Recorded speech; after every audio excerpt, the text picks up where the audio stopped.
They weren't really gods. They were fake gods, but that's what they were worshiping.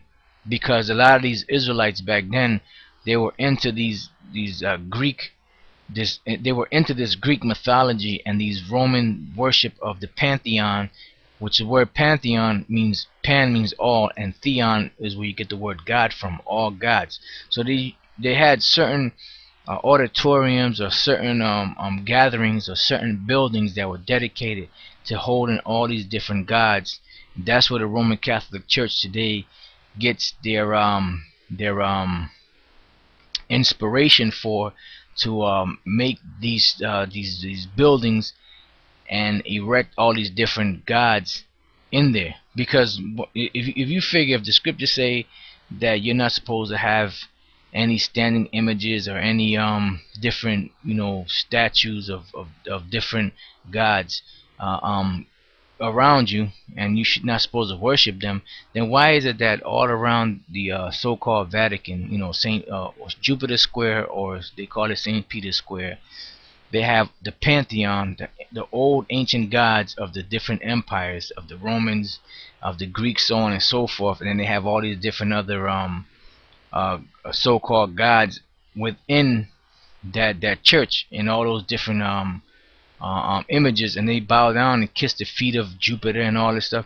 They wouldn't have all that stuff if they were really like holy people, which shows you that the Roman Catholic Church basically is just following all the ancient customs of the ancient world. But the point of the matter here in the book of Acts, the 14th chapter, is what they call Barnabas Jupiter, and they call Paul Mercurius. So I want to show you in the blue of the Bible. I'm going to go to the book of Acts 14, just to show you that in this particular scripture of Acts, the 14th chapter, I want to show you what they have there for the term Jupiter, because we're dealing with the word Jupiter, because the Elder Tahar did a series on it, on Peter or Jupiter. And what we're gonna do in this particular show here is we're gonna go into further go into Lucifer, and this nonsense of him being cast out of heaven, which they're trying to put it as it being Satan. But there are certain points in this series that we want to hit, and we want to explain to you certain points, so we're going to hit it point by point. So now this is the book of Acts, the 14th chapter and the 12th verse, and you see here it says, let me do a little zoom in on that. It says, and they called Barnabas Jupiter and Paul Mercurius, because he was the chief speaker. So now you see there the word is Jupiter. Alright, so now what we're going to do is we're going to go to the Greek, and we're going to look up the word Jupiter. And if you look at the word Jupiter, what do you have there? Zeus. Now wait a minute. Jupiter is one thing.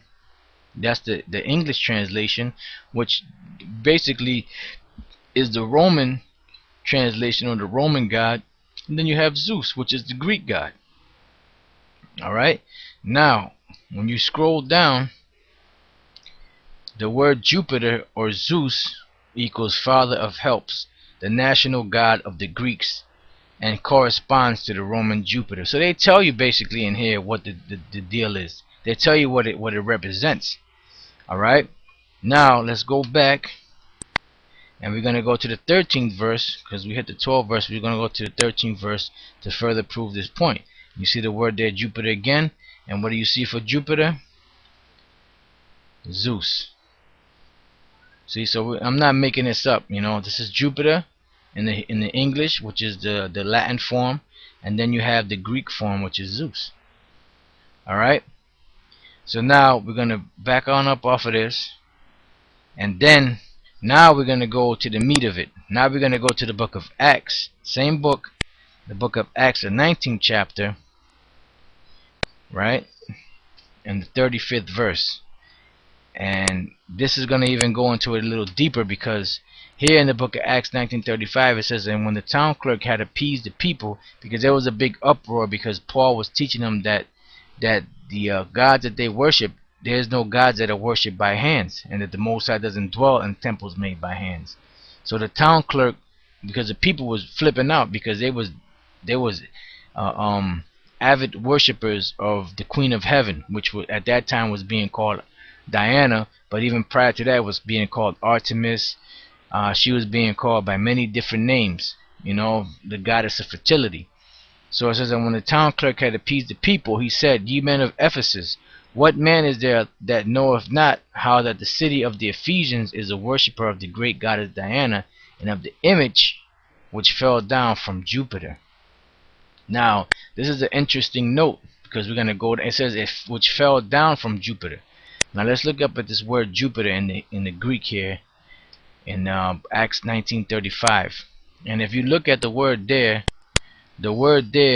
for Jupiter is different from the Greek in the Acts the 14th chapter, and the word here is Diopetas, right? You see the pronunciation here, Diopetas, right? Now Diopetas, when you scroll on down, it means fallen from Zeus, an example from heaven, an image of the Ephesians, Artemis, which was supposed to have fallen from heaven. And that's a very interesting note, because of the fact that they always use the term fallen. Oh, how art thou fallen from heaven, O Lucifer, thou son of the morning? And the word here is Diopetas, which the word Dio they use is supposed to be the word for like God, but they use it for the term Zeus. See, and the root word etymology, when you go to the word Dio, the word here they have is Zeus, right? Now when you go back, the next word 4098, which is Petas, which they have here pepto, and then when you go down, it says to descend from a higher place to a lower. So basically they're saying to be fallen from Zeus. That's what we read back in the previous page here, where it said Diopetas, fallen from Zeus, an example from heaven. Now the Greek mythology of this whole thing is talking about this guy named Hephaestus. So now when you go online and you type in the word Hephaestus cast out of heaven by Zeus, right, and you hit enter, this is what you come up with.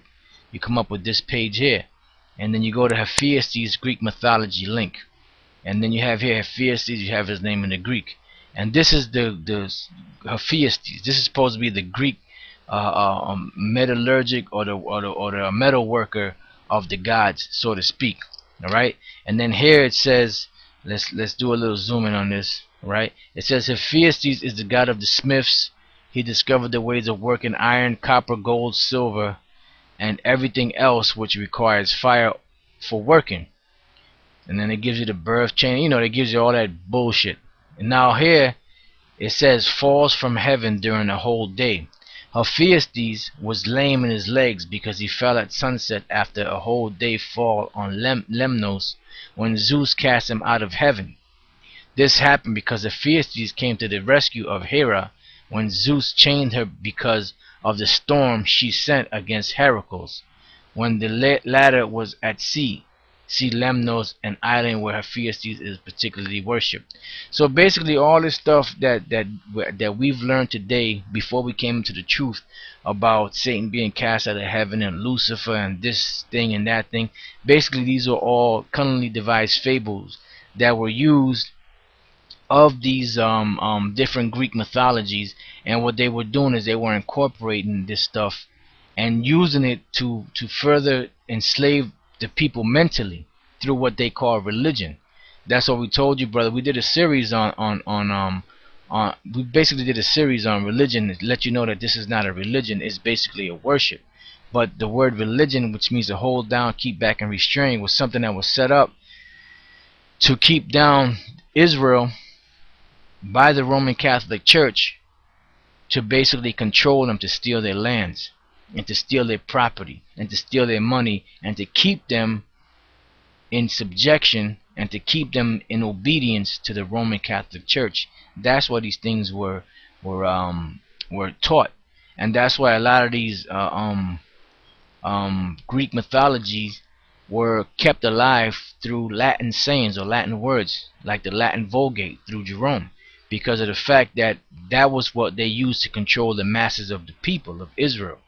Alright, so that's where they got this whole thing from. Now what we're gonna do is we're gonna go from there, and we're gonna go into the scriptures to show you another scripture that they try to use besides the book of